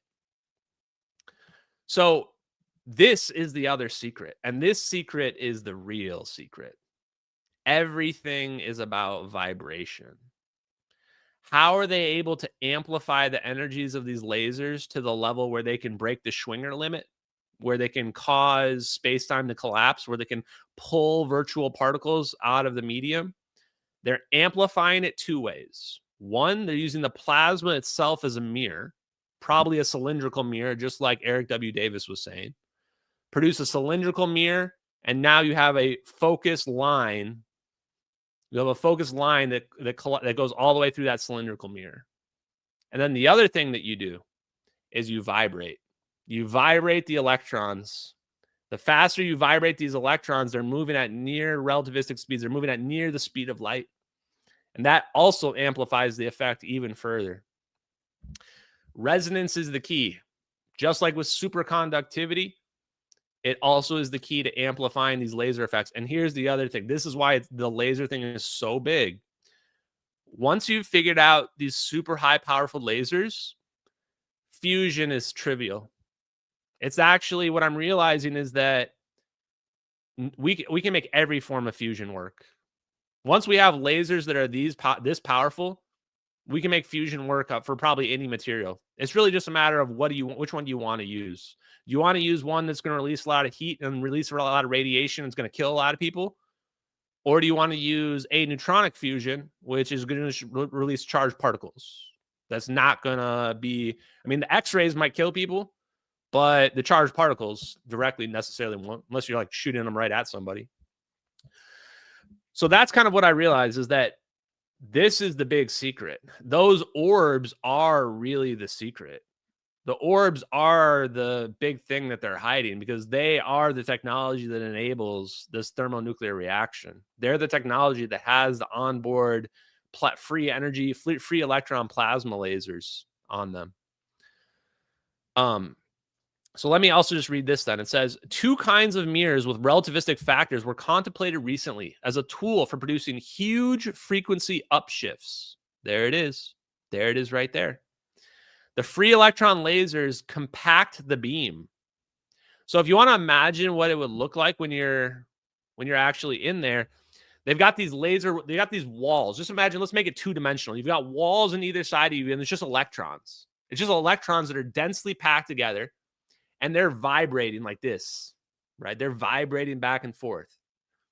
So these electrons are vibrating, they're reflecting the light, and now the light beam itself is automatically getting into coherence. Why? Just like with our synchronization, our spontaneous synchronization. Remember the clapping video? The same thing is happening with our free electron laser. Everything is coming together, chat. Ashton Forbes was right. Ashton Forbes was right about everything. This is an audience in Budapest applauding after a performance. But what happens next is completely spontaneous. They're not being instructed by anyone. See if you can spot the phase transition.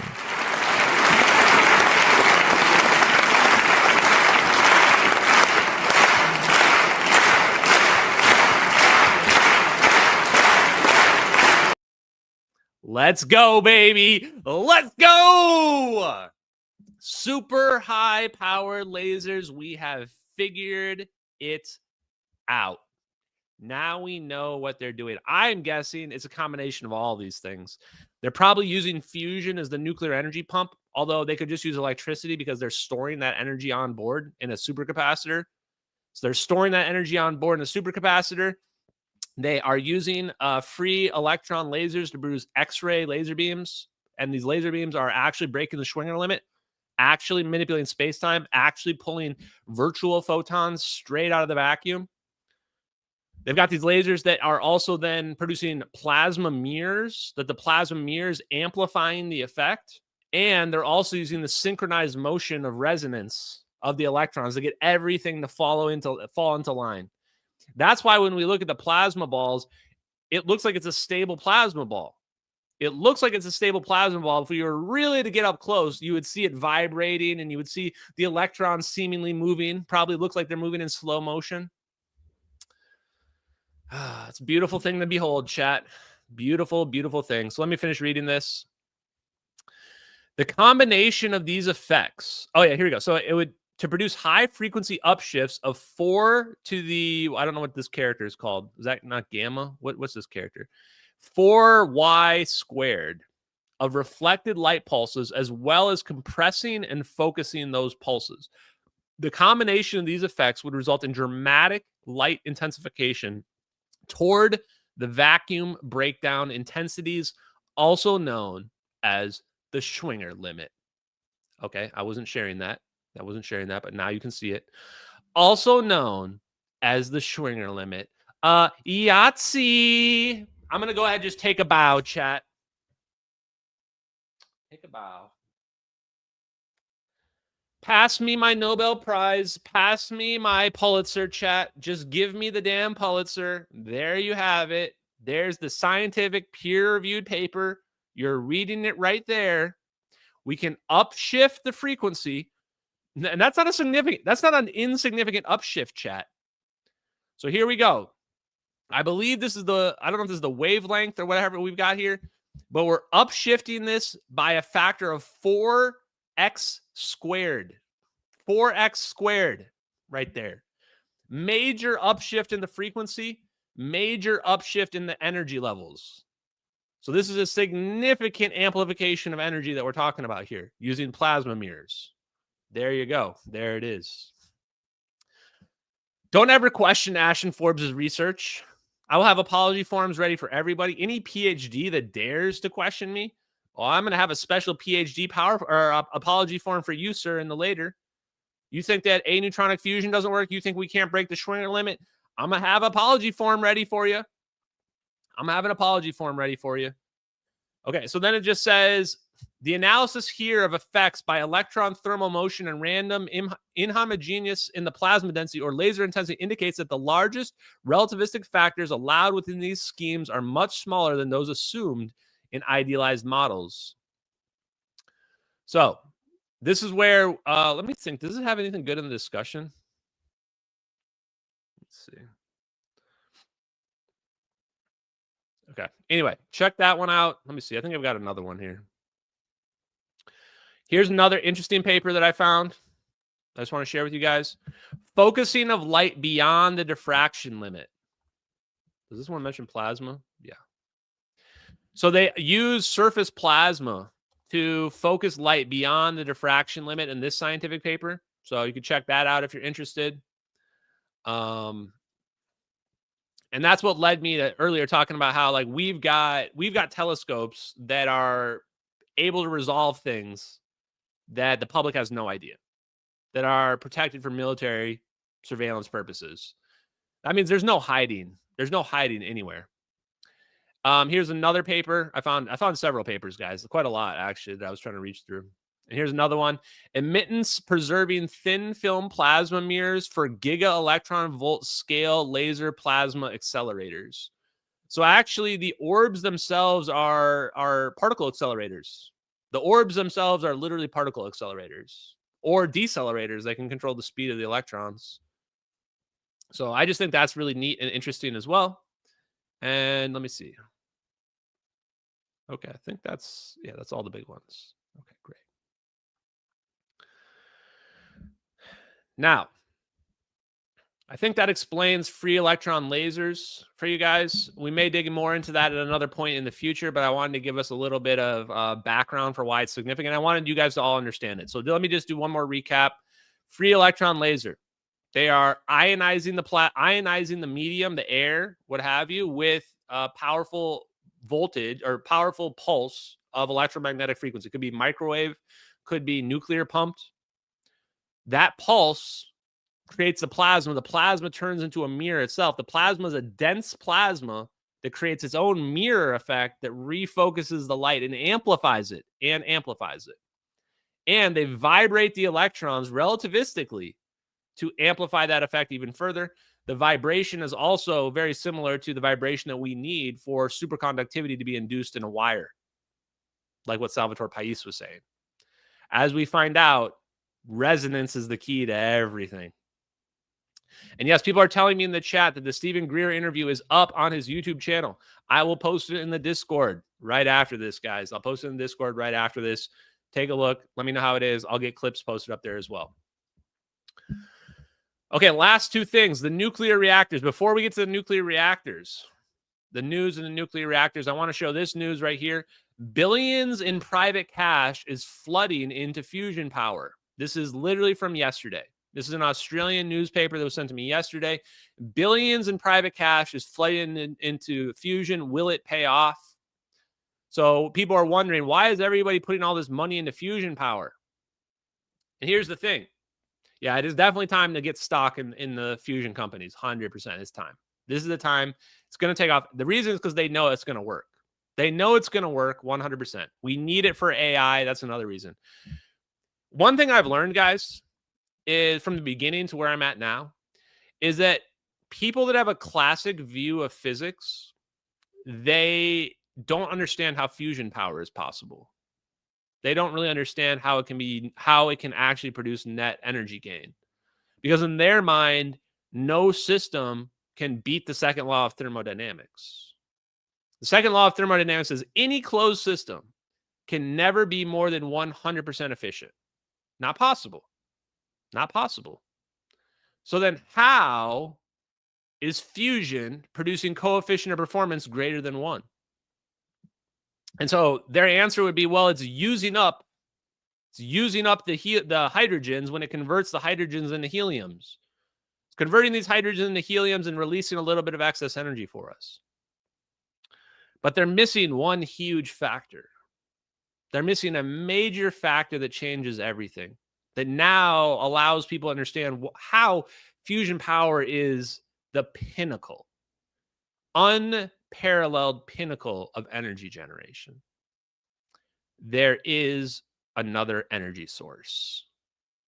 There is another energy source. You guys know what it's called.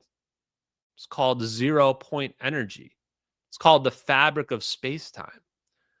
It's called our fusion power is breaking the Schwinger limit, causing light to appear out of the vacuum that didn't exist before. Light is energy. Light is an electromagnetic wave. If we're pulling energy out of the vacuum, that means the vacuum is not empty. That means we are starting a fire up and we've already got kindling. We're starting a fire up and we've already got kindling.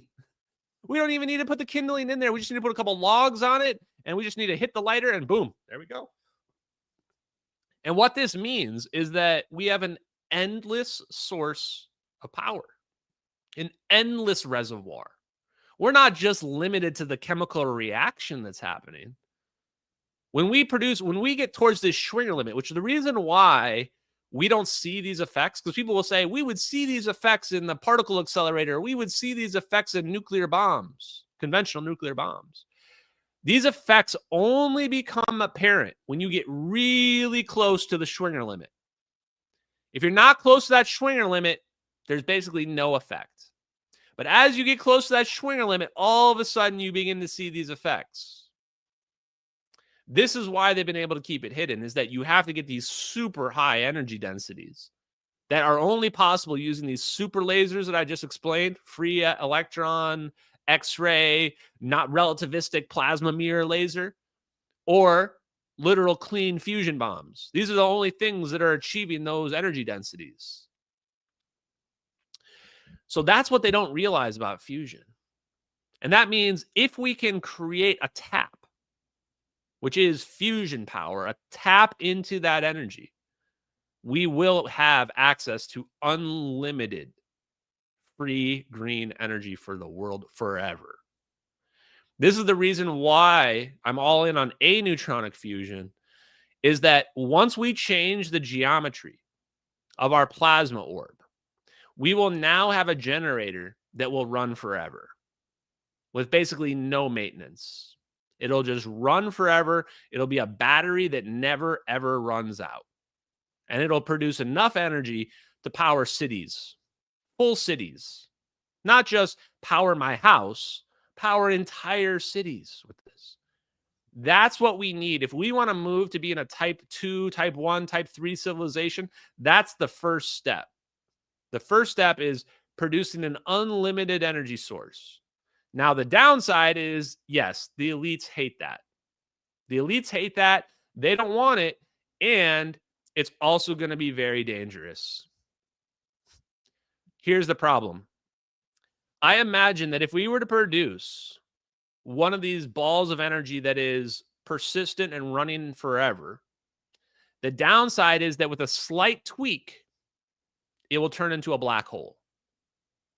With a slight tweak, it'll explode and destroy everything. Maybe even destroy our whole solar system, destroy our whole planet. Best case scenario, it only destroys like a city. Best case scenario. This is probably part of the reason why we don't have it already. Is that because you're basically on the fence of unlimited energies on this side of the fence, and this side of the fence is total annihilation. And you have to thread that needle all the time to prevent a meltdown. It basically would be a meltdown, a cascade effect where this fusion ball that's producing unlimited energy becomes a black hole and wipes us all out. That's the thing that scares me. Now, because it's getting late, we're only going to address these last two things pretty quickly. So one of the other things that's been in the news here, where did it go? is these nuclear microreactors. So, I mean, guys, it's crazy how fast this stuff is coming out. When people ask me, Ashton, like, how fast are we going to have this? How fast is this coming out? It's coming out. You're watching it happen right now. The people are saying, how come we don't have this technology? We are getting it. You're watching it being rolled out. You're watching it being rolled out as fusion. You're watching them rolling out nuclear microreactors were in the news. Apparently, we're going to start building these nuclear microreactors for our army so that we can power our military wherever we go. And I go, what? How does that work? And the other thing I wonder is people they just throw the word nuclear around now, where like nuclear just means like atoms. Are we talking fission? Are we talking fusion? What exactly is going on here? And I want people to start doing the math on some of these claims that they're saying here, because when they make a claim like, oh, it can run for 3 years straight without ever having to refuel, that is pretty damn close to free energy. I mean, it's not technically free energy, but when you tell me something can run for 3 years without maintenance, without running out of fuel, and consistently produce energy, I kind of have to wonder, how is that working? What is the fuel source that's allowing that to happen for such a long period of time? And there have been claims that submarines have reactors like this that last for even longer. They can last for 30 years. And people do the math on it and they go, well, the math doesn't actually work out. There shouldn't be any fuel source that would last for 30 years, consistently producing energy. That's huge. So this is where, like, I want to know a lot more about these micro fusion reactors. Now, let me see. Where are they? Wasn't this just in the news? How come I can't find this? Okay, here we go. The Janus program. Here you go. Found it. The Janus program, nuclear fusion reactors. We're going to see what we can find. Most of these have no details. I just want to show you guys, like, how easy it is to hide this. I mean, they're talking about crazy energy technology here, and nobody even is questioning what it is or how it works. We're just going, yeah, nuclear microreactors. Sure. Cool, man. Bring them out. Break them out. So here you go. Power shift. U.S. Army launches Janus program for nuclear microreactors. The biggest portable generators in the United States these days, militaries, have output of almost 800 kilowatts. Well, that might seem like enough power for major systems. The weapons and radar of the future are changing. We need even more power. So we're going to go big. Go big. Project Pele. Newly announced Janus program aims to supply microreactors to bases by 2028, which will be small enough to move by truck or aircraft. These tiny reactors will generate anywhere upwards of 20 megawatts of electricity. But more importantly, they will not need to be refueled constantly, yielding power savings and assisting logistics. Okay. But literally, you read through this, there's no details. No details whatsoever on how it actually works. Washington Post.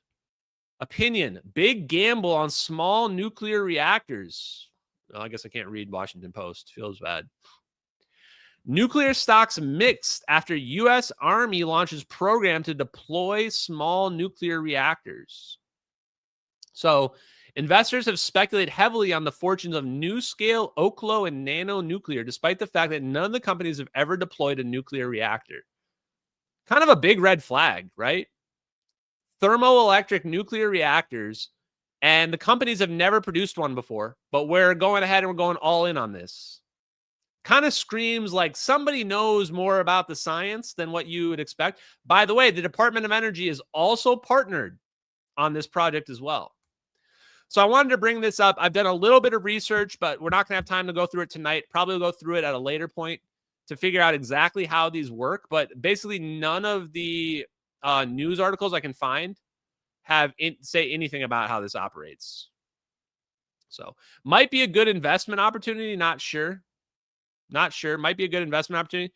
Company has basically gone up sixfold since April.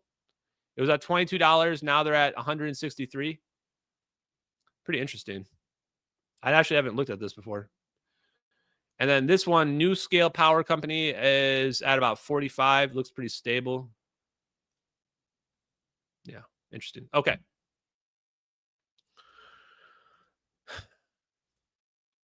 So the last thing is nuclear power. Nuclear weapons. Nuclear weapons.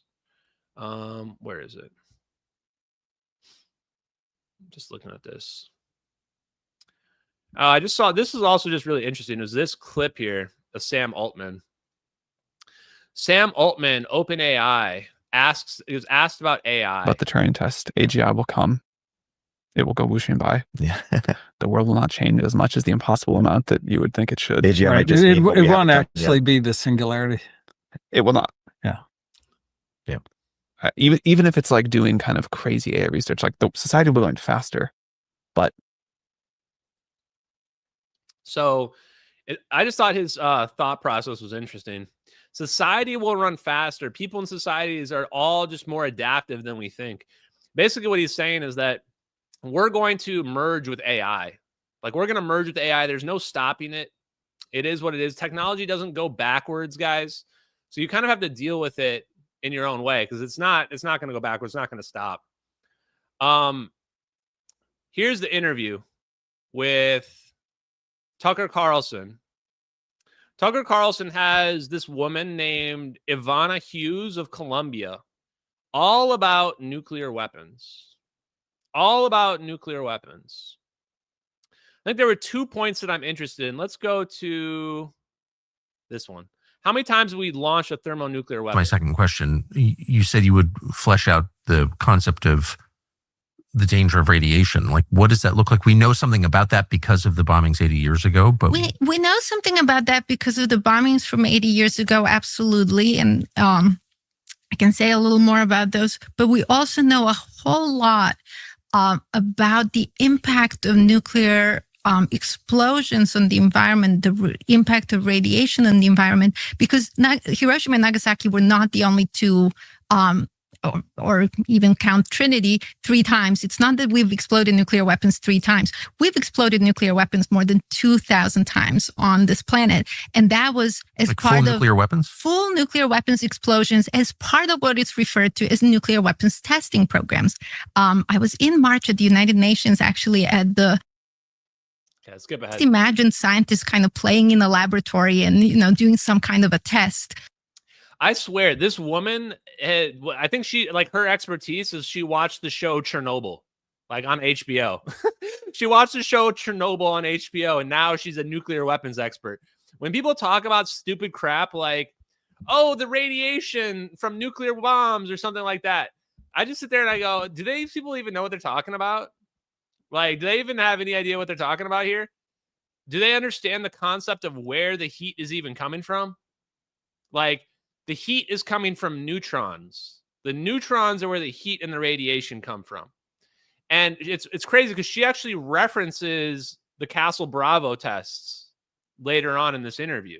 She references them. And we know why those are important. That's literally when they were working on clean fusion bombs. Clean fusion bomb is no neutrons, no heat, no radiation. Any nuclear expert should know the significance of the Castle Bravo test, the Project Ripple. Like, why were these tests so significant? Why? Because we found yields, thermonuclear yields, much higher than we expected. Couldn't be explained classically. And we removed the neutrons. So when people are talking about, oh, at one point she like fear mongers and goes, like, literally, like, she just finished watching the show Chernobyl. Here's my wine mom expertise. Let me have another Franzia. And then she comes out and goes, the real danger of the thermonuclear weapons is not the bomb. It's the radiation. It's like, ooh, if we drop a bomb on New Mexico, it's the radiation cloud that's going to go and kill Los Angeles. And I'm just sitting here going, oh, my God, these people have no clue what they're talking about. They have no clue what they're talking about. So let's go to another clip, little segment, like 37 minutes in. I think she says some other nerdy stuff. Let's see. Here we go. The atom stable. If you have one nucleus that's positively charged trying to come together with another nucleus that's positively charged, they repel each other, right? So we know, like a magnet. Yeah. So, yeah, it's called Coulomb repulsion. So now she's talking about Coulomb repulsion. She's talking about fusion, right? She's saying, oh, we got to get over the Coulomb barrier to get fusion to happen for our fusion bomb. Here we go. So they repel each other. So you actually need to invest energy to overcome that electrostatic repulsion. And the amount of energy that's needed can only be supplied by something like a fission bomb. So even for fusion, for hydrogen weapons, right, we actually need to have fission as the fuel that kind of sets up the conditions for the fusion to actually. Chat. What do you think, chat? Is that's not even an appropriate one. I don't even have a good one for her. This is my most appropriate meme for her.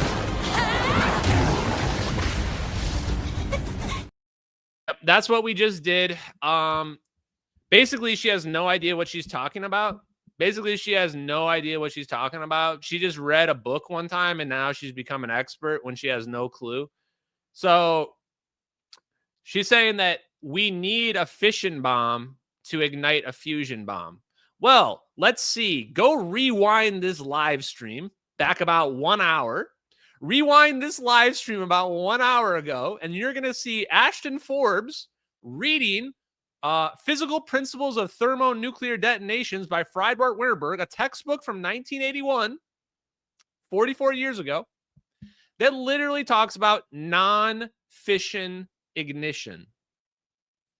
I literally read the textbook to you guys on this live stream, non-fission ignition, which, by the way, non-fission ignition is removing the A-bomb portion from our detonation.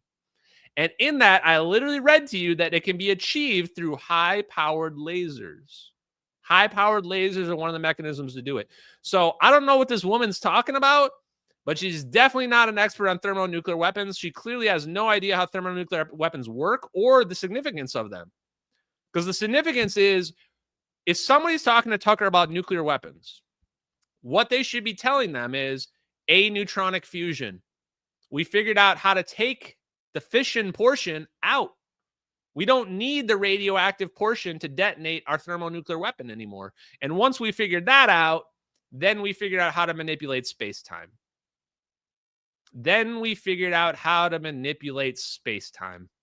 Because now we don't have this big radiative, hot, energetic event. Now we've just got pure energy interacting with the 0 point energy, manipulating space-time itself. And if they understood that, then they would understand why aneutronic fusion is the way we want to be going for energy production. They would understand why neutronic fusion production is always going to be less efficient. Always. And the crazy part is this isn't like hidden information. Like, I found this out because I was watching Joseph P. Farrell mention it, and then I started digging into it, and I found out, yeah, it turns out that is literally what John Knuckles was trying to do back when they were working on the H-bomb. They were like, how do we make this more efficient? How do we make it clean? How do we remove the fission component to it? So there you go. I'm just going to randomly go to another spot. I actually don't know. Let me just keep listening.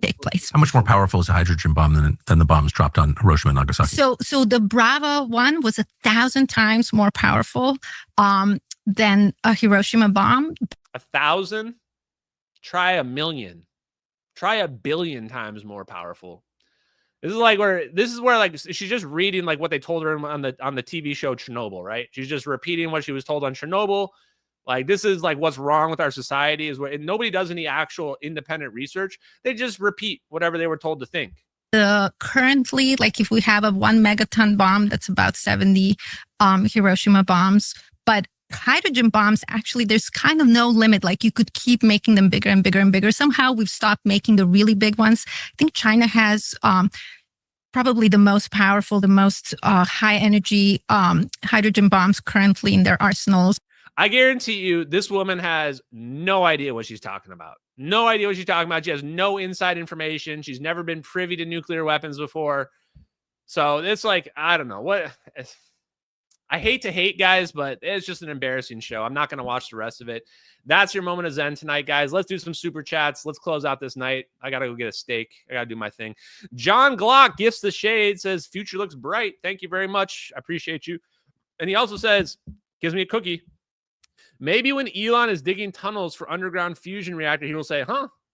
No, Elon waking up to this is going to be a glorious day. When Elon wakes up to all of this, guys, he's going to lose his mind. He's going to lose his mind when Elon finally wakes up to all this, guys. And then John Glock gives another cookie. He says, shout out to Edward Lin, spelled L-I-N, by the way. Without him, none of this could have been possible. Thank you, Edward Lin. I appreciate it. I agree very much.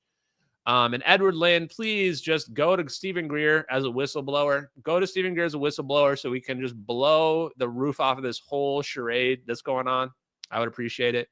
John Glock gives another cookie. He says, an anonymous source close to Candace Owens showed me her text from Ryan Matta showing that Dark Ashton paid an associate of John Cullen to create the MH370 videos. Debunked. Ashton works for BB and is dating Ben Shapiro. No, I'm dating Ben Shapiro's sister. See, that would be better, chat. That'd be better. Schizo satire complete. There you go. We've just written the next chapter in the Ashton Forbes fan fiction for all my haters. There it is right there. You got it. Okay, and then we'll do the super chats in here, guys. Timothy Foster. Thank you very much, Timothy Foster, for your donations. I've been seeing your donations on the comments as well. I appreciate you. Says, Ashton, fellow 4 Orbeez ambassadors, keep marching on. One truth to the next. You never know which truth will open the floodgates. I think the laser revelation today is huge because now we have a source to actually breach the Schwinger limit, just with lasers themselves, just using lasers. And we watched a video, I want to say a couple of months ago, where they were using microwaves, I think through a sapphire, some kind of sapphire lens, and it was able to produce super high powerful lasers as well. Yeah. Mick Leonard, thank you very much. Appreciate you. War Ranch, peace to you too, brother. Appreciate you, War Ranch. Hey, Ocean, thank you very much. Can you do a stream on fusion blankets and breeding, please? This is getting to be some weird X-Files thing. I don't know what that means, but she likes my shirt. Thank you very much. Appreciate you. Hey, Ocean. Sam Fisher. Isn't Sam Fisher the, I was watching a TV show. What's it called? Covert, whatever, Black Ops, Special Forces, something or other, Metal Gear Solid, something like that. I don't know. One of those things. I think that's Sam Fisher. Sorry, random question. Could we build an Iron Man suit? Sure. You can build literally anything you want with this technology. Once you have unlimited energy, once you have unlimited fusion energy, you can literally do anything you could imagine. We can make big mechazoids. You want a big mechazoid? We can make you one of those. Make you a Gundam? We'll make you a Gundam. You want a Gurren Lagann? We'll make you one of those too. You want an exosuit? You want an exosuit so you can fly around, go fight the space aliens? We got you covered. We got you covered. All of it. All of it becomes possible with this technology. Mike M. Ashton, which published companies should we be investing in? I don't really want to be giving advice on which companies to invest in. I just want to give you information. The main reason is this. They could sabotage any company that I were to tell you to invest in, even if it's like an aneutronic fusion one, they could sabotage it and make it not successful. It could even turn it into a target.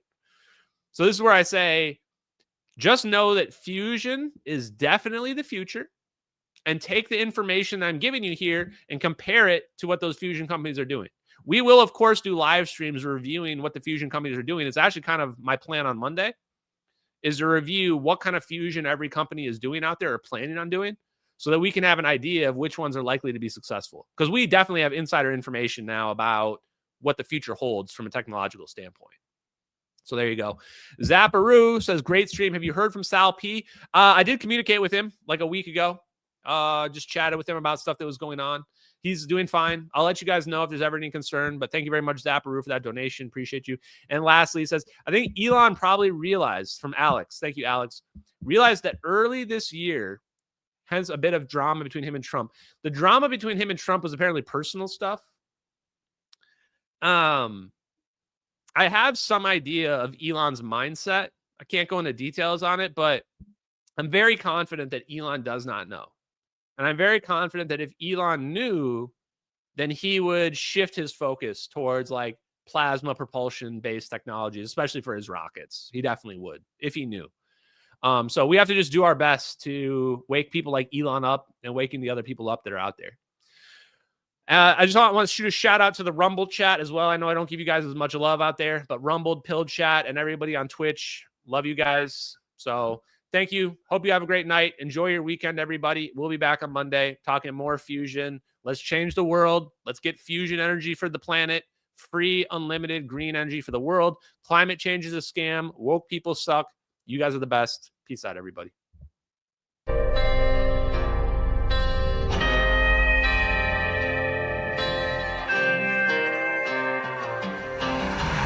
In the fields where the skies are wide, talking about a journey through the cosmic ride. Einstein and Thorne, they set the stage for a trip through time across the space age. Wormholes connect distant points in space, traversable paths to a far-off place. No black holes pull, no crushing weight, just a cosmic tunnel to a distant gate. Talking wormholes, stargates, negative energy, travel through the cosmos, it's our destiny. MH370, where did it go?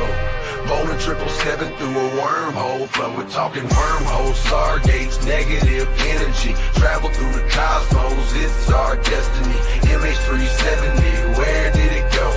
Bowling 777 through a wormhole flow.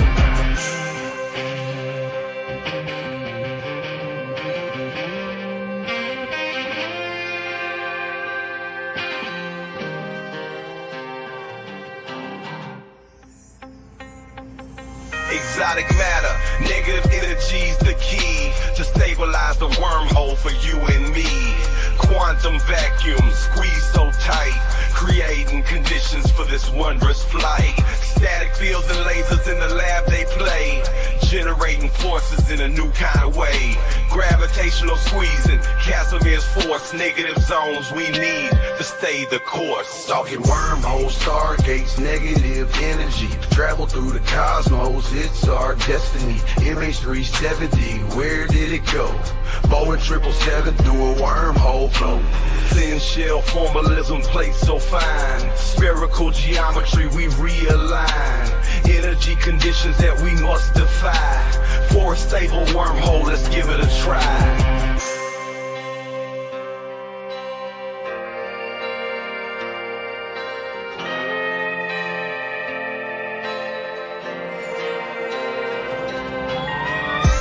Forces balancing the plate, creating the throat, open the gates, from Earth to the stars in a single bound, a shortcut through space profound.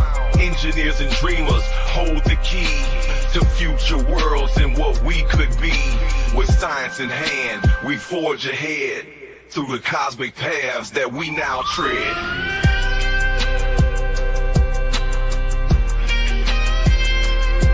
We're talking wormholes, stargates, negative energy, travel through the cosmos, it's our destiny. MH370, where did it go? Boeing 777 through a wormhole flow. From the fields to the stars, we break the chains. Understanding the universe, we make the gains. Lil Hula Crunk shines, bringing truth to light. Through his music, we'll explore the night. With wormholes and stargates, our path is clear. Exploring the cosmos, our future's here.